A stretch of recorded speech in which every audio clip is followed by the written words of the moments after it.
35 mètres de long, 23 de large et surtout 500 mètres carrés de panneaux photovoltaïques, totalement autonomes, 90 tonnes qui se déplacent grâce à cette énergie solaire. Un catamaran qui a déjà fait ses preuves en 2012, un tour du monde en 19 mois tout de même, tranquillement, avec une vitesse moyenne de 5 nœuds. Il ne faudrait pas brusquer la bête. D'ailleurs, la navigation est bien particulière. Naviguer avec ce bateau, c'est avant tout résoudre un problème de gestion d'énergie. En permanence, moi j'ai l'œil fixé sur la production. Actuellement, je vois sur mon écran, on fait 12 kW. La consommation, je vois sur un autre écran combien je consomme. Et puis, je regarde ce que je vais avoir comme météo aujourd'hui, demain, après-demain. Je vais essayer d'éviter les bancs de nuages. Et ensuite, ma vitesse.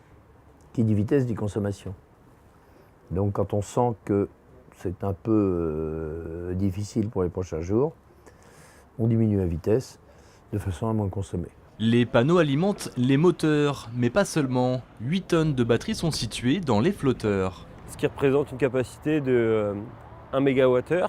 Et donc ce sont des batteries lithium et qui nous permettent de naviguer la nuit, étant donné que le soleil est présent que la journée. Les panneaux peuvent produire seulement pendant la journée. Et donc grâce à ces batteries, on peut naviguer 24 heures sur 24. Ensuite, ces batteries, étant donné qu'elles ont une capacité importante, on a à peu près 3 jours d'autonomie.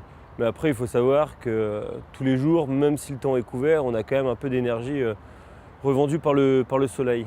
Cette année, ce catamaran, ambassadeur du solaire, a permis à une équipe de scientifiques de réaliser tout un ensemble de mesures pour étudier la régulation du climat. Déjà, certains résultats semblent prometteurs, en particulier sur les aérosols. On s'attendait à en avoir pas mal, mais pas autant que ce que les instruments à base de laser nous ont permis d'identifier. Alors peut-être parce que d'autres mesures beaucoup plus ponctuelles ou beaucoup moins spécialisées ont, disons, occulté la moitié des aérosols qui étaient vraiment présents, ou alors on a sous-estimé la quantité d'aérosols que l'océan peut effectivement émettre dans l'atmosphère.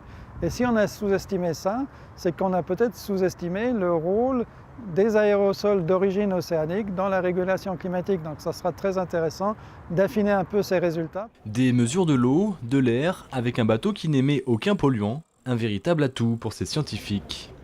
Ils achèvent aujourd'hui une expédition de 8000 km le long du Gulf Stream, l'un des principaux régulateurs du climat européen et nord-américain.